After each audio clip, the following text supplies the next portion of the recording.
Atos 2, versículo 1 diz: ao cumprir-se o dia de Pentecostes, estavam todos reunidos no mesmo lugar. E de repente veio do céu um som como de um vento impetuoso e encheu toda a casa onde estavam assentados. E apareceram distribuídas entre eles línguas como de fogo, e pousou uma sobre cada um deles. Todos ficaram cheios do Espírito Santo e passaram a falar em outras línguas, segundo o Espírito Santo lhe concedia que falassem. Um pouquinho mais à frente, capítulo 2 ainda, nós vamos ver versículo 37.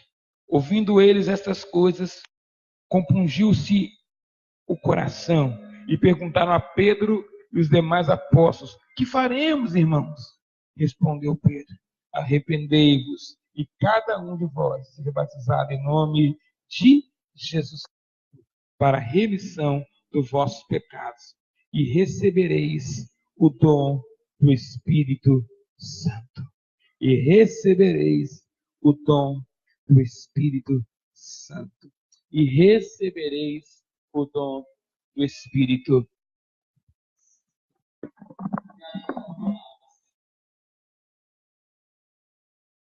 Gloriosa, que é linda. Fala com a gente. Ministra nosso coração. Em o nome de Jesus. Esse texto é um texto muito conhecido, todo mundo cita, inclusive eu, mas Deus nos dava uma direção bem objetiva para esta noite. Eu só quero compartilhar com os irmãos e irmãs. E diz o texto que nós lemos que, ao cumprir-se o dia de Pentecostes, aquela festa, a Bíblia está com delay, parece que naquele momento exato, Deus preparou algo muito poderoso. Você crê que ainda nesta noite tem algo ainda de Deus para a sua vida? Quem crê? Então fala para quem está perto de você, não se desliga não, porque tem algo muito poderoso de Deus para a sua vida. E o texto vai falar que ao cumprir-se o dia de Pentecostes, nada acontece fora do tempo. Tudo tem um tempo certo para acontecer. E às vezes nós questionamos algumas coisas que não estão acontecendo nas nossas vidas, algumas coisas que nós não vivemos ainda, algumas coisas que nós temos tantos sonhos para vivermos, para serem realizados, e nós não entendemos. Mas permita-me dizer nessa noite, tudo tem um tempo certo para acontecer. A Bíblia diz que foi num dado momento. Agora, a Bíblia diz que tinham lá 120 homens. Se você lê, não precisa ler, aliás, se a Ana Carla puder projetar 1 Coríntios 15, 3, você vai perceber que não foram apenas os 120 que receberam a promessa do Pai. Foram muito mais. Porém, nós vamos perceber que nós não podemos parar de fazer aquilo que Ele nos chamou. Você sabe que você tem um chamado de Deus? Quem é que sabe que tem um chamado de Deus? E a Bíblia é muito clara para nos dizer que desde o ventre materno nós fomos chamados. Deus já nos conhecia. Ele já sabia quem nós éramos. E é por isso que nós estamos aqui. Acho que é o versículo 4, então eu errei. Vê se você consegue ver o versículo 4 para mim, por favor. Não sei. Deixa eu ver aqui pela minha. Abra então, 1 Coríntios capítulo 15. Agora eu vou ter que ler mesmo. Não foram apenas os 120. É o versículo 6, Ana Carla. Eu me equivoquei. Me perdoe. É o versículo 6. Diz que depois disso apareceu a mais de quantos irmãos? Quantos está escrito ali? 500 irmãos. De uma só vez, a maioria dos quais ainda vivem, embora alguns já tenham adormecido. A promessa foi feita a 500. Jesus aparece e fala lá em Lucas 24, ficai na cidade até que do alto sejais investidos de poder. 500 receberam uma promessa, mas 120 conseguiram viver a promessa. 380 não viveram a promessa que Deus lhes deu. Pergunta para o teu irmão, em qual lista você quer ser contado? Em qual lista você quer, de qual lista você quer fazer parte? Porque apenas 120 conseguiram viver uma promessa de Deus. A Bíblia fala que Deus nem é homem para que minta, e nem filho do homem para que se arrependa. Tudo que Deus promete, Ele vai fazer, vai cumprir. 120 receberam uma promessa, porque permaneceram no lugar que Deus nos plantou. É muito importante nós entendermos isso, que Deus tem nos chamado para exercer a obra, e a obra não é exercida em qualquer lugar, mas a obra é exercida no lugar que Deus nos colocou. E tudo tem tempo, as coisas irão acontecer no seu devido tempo. E esse texto de Atos 2 vai nos dizer ainda que eles estavam reunidos no mesmo lugar, os 120. Apesar de ser um número menor do que 500, os 120 que ali estavam unidos. Quando há unidade, irmãos, Deus manifesta a bênção. Quando há unidade na casa, quando há unidade na igreja, quando há unidade na empresa que você trabalha, as coisas prosperam, as coisas funcionam. E a Bíblia fala, andarão dois juntos se não estiverem de acordo. As coisas não dão certo quando as pessoas estão separadas dos seus propósitos, da sua visão, dos seus ideais. Mas aqui está muito claro para mim e para você que eles estavam marcados pela unidade. E se tem uma coisa que atrai a bênção de Deus, a unidade. E a Bíblia fala, com pão e com fé, que vivam unidos os irmãos. Porque ali o Senhor vai ordenar a sua bênção, onde há propósito, onde há unidade. Onde há... E eu fico me perguntando, por que alguns não conseguem viver com outros? Se lá no céu todos teremos que morar juntos. Nós precisamos aprender a viver unidos. Nem sempre a gente consegue entender o outro. Nem sempre o outro vai fazer aquilo que nos agrada. Mas nós precisamos vencer as barreiras que são contra a unidade. Você me entende, meu irmão, no nome de Jesus? Mas a Bíblia diz ainda que de repente veio do céu. Deixa eu te falar uma coisa que é muito clara para mim e para você. Tudo que vem do céu é bom, irmãos. A Bíblia diz que um dia Jacó estava lá deitado. Ele olhou para o céu e ele viu uma escada. Anjos descendo e anjos subindo. Anjos descendo e anjos subindo. Vem do céu da parte de Deus, logicamente. Anjos descendo e anjos subindo.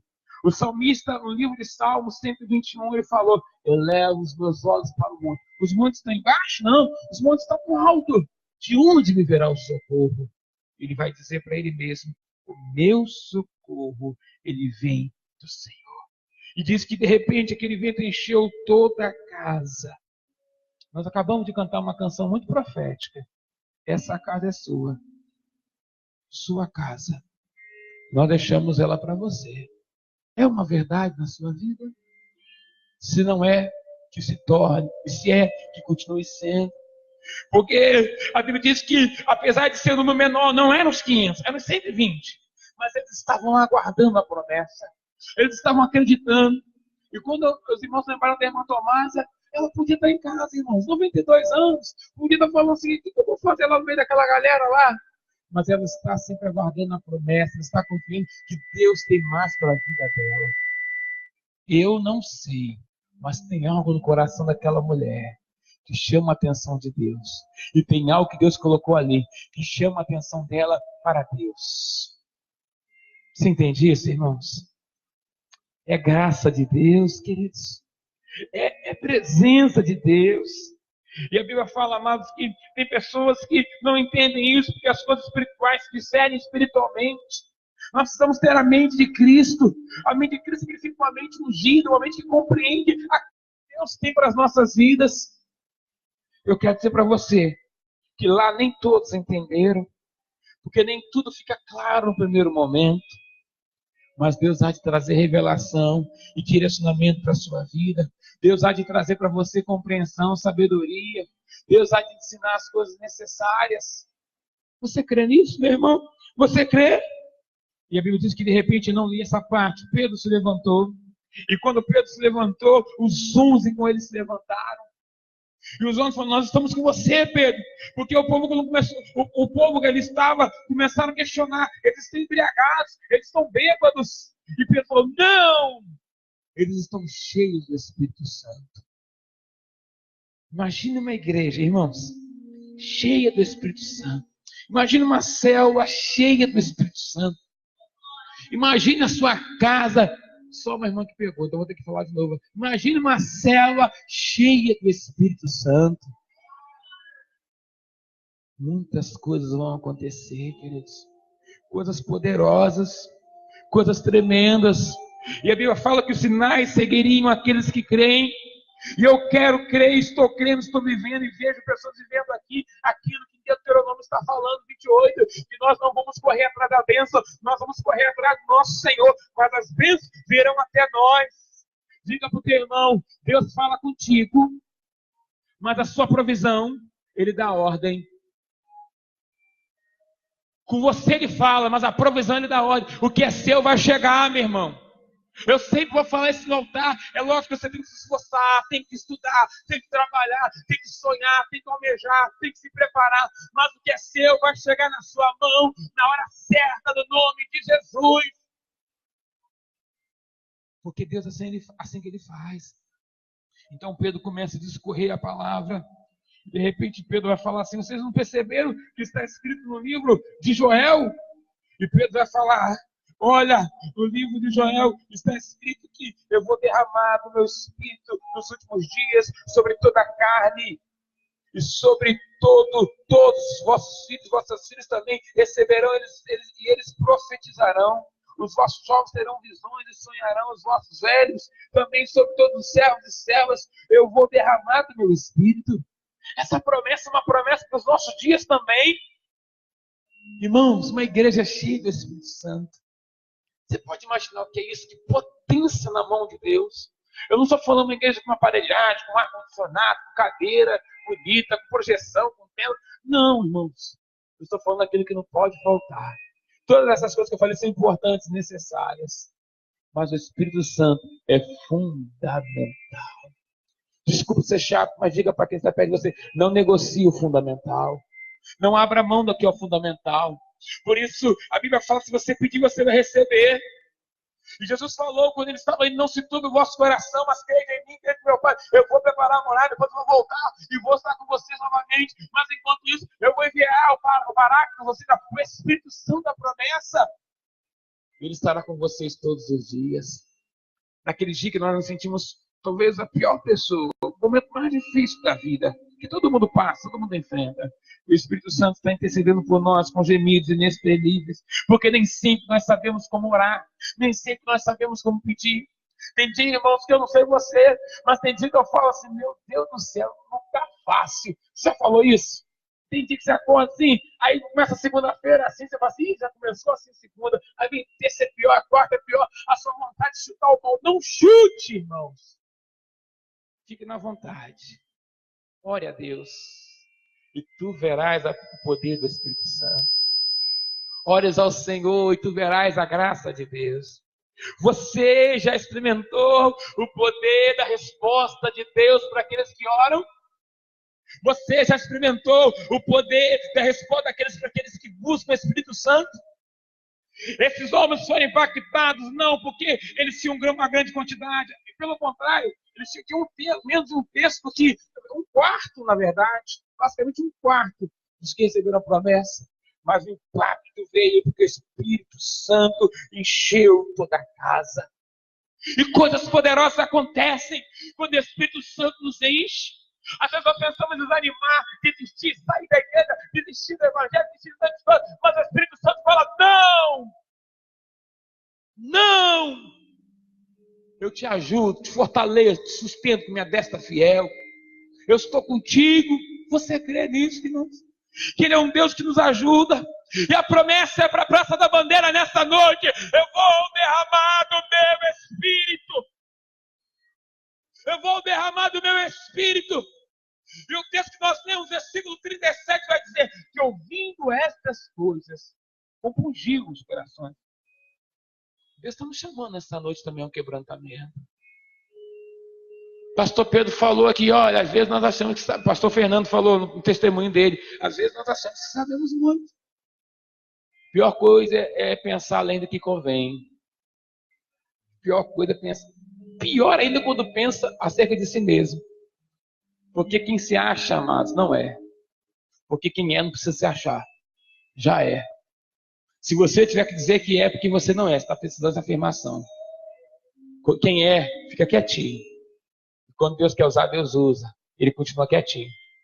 Porque a glória é de Deus. Ele sabe que a glória do Senhor a outra ele não vai dar. E nós precisamos entender isso, irmãos. Que Pedro falou na autoridade. Pense bem, para aquela época, Pedro era uma pessoa muito simples. E a Bíblia fala que ele era meio estranho a falar. Mas ele ficou tão cheio de poder que ele começa a falar. E se você ver o resultado da fala dele da pregação, vai ter 3.000 homens naquele dia se converteram. O dia que você pregou, que mais gente se converteu. O dia que eu preguei, que mais gente se converteu. Não chegou a 1% disso, irmãos. Não chegou a 30 pessoas. Pedro, sem saber falar direito, Pedro durão, cheio de defeito, cheio de casca, cheio de coisa.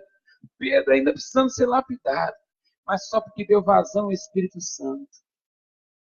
Deus usou de forma sobrenatural. Deus quer te usar de uma forma poderosa, querido. Não se trata da gente. Você sabe por que eu falei que esse retiro foi especial? Porque 80% dos momentos que aconteceram lá não foi ninguém de fora, irmãos. Foi os irmãos aqui da igreja que ministraram, que falaram aqui, foram usados por Deus. Isso para mim é uma maravilha. Porque Deus usou os irmãos da casa. Deus usou as pessoas que estão daqui, pessoas que estão do seu lado, pessoas que estão perto de você, pessoas sem defeito como eu tenho, como você possui, mas pessoas que Deus, eu não posso, eu não sei, mas Pai, eu quero que o Senhor me use por misericórdia. E Deus usou por misericórdia. Pergunta, foi qual o melhor encontro? Foi esse. Mas fulano veio pregar? Não. Fulano veio ministrar? Teve fulano? Não teve. Mas teve o principal, teve o Espírito Santo. Paulo estava lá, porque a festa fica bonita quando ele está presente. E o texto diz que o rio se quebrantou. Eu não sei você, irmão, mas eu vejo alguns relatos de alguns irmãos e irmãs aqui nessa igreja. Eu também, de vez em quando, tenho essa oportunidade. Eu tenho falado hoje com o celular, com o YouTube, essas coisas todas. Pegam as músicas, de vez em quando eu mando música com vocês aí, ou outras pessoas mandam. Pegam, separam o tempo do seu dia, de manhã cedinho, mais tarde, quando chegar em casa, horário do seu almoço, no intervalo, se estiver lá de 1 hora do seu almoço, do seu serviço, bota o louvor e deixa ele falar o teu coração. Ah, pastor, eu fiz isso, Deus não falou. Fez quantas? Uma só. Vai na segunda. Ah, não falou. Vai na terceira. Ganha Deus na insistência. A Bíblia fala que uma viúva, ela foi pedir ao juiz, o juiz não queria dar nada para ela, não queria julgar a causa dela. Jesus contou que ela foi, o juiz falou, chega. Por causa da insistência dessa mulher, da perseverança, eu vou atender. A Bíblia fala, não fará Deus muito mais justiça? Deus não vai esperar você pedir muito. Deus só quer que você peça com fé. Se você pedir com fé, Ele vai responder. Você pode dizer para alguém, Deus vai responder a tua oração. Deus vai responder a tua oração. Deus vai responder o teu clamor. E muitos de nós que estamos aqui somos resposta de oração, irmãos. Eu sou fruto de uma resposta de oração. Eu não era para estar aqui, irmãos. Talvez seja o teu caso. Não era para estar aqui. Mas Deus, Ele foi misericordioso. Ele olhou e fez. E Pedro começa a falar, ele vai pregar, e aqui eu termino. Pedro vai falar, arrependei-vos cada um de vossos pecados. O Espírito Santo está chamando essa igreja a um arrependimento, a um quebrantamento, a humildade diante do altar. Eu quero chamar o ministério louvor. O Espírito Santo está nos convidando a isso, a nos arrependermos, a nos quebrantarmos. E talvez você entrou aqui e já foi tocado pelo Espírito Santo de Deus. E o Espírito Santo está te chamando para uma nova vida. Você está dizendo, mas eu não consigo. Talvez, de fato, você não consiga. Mas quem está te chamando é fiel para te ajudar. Você pode confiar nele? Se só como eu não consigo, eu não posso pastorear achando que me capacita para. Porque se Deus não falar, irmãos, não adianta. Se Deus não revelar, se Deus não mostrar, se Deus não direcionar, não funciona. Você crê nesse Deus que está aqui nessa noite? Você quer que Ele é poderoso para fazer? Eu quero convidar você a se colocar de pé.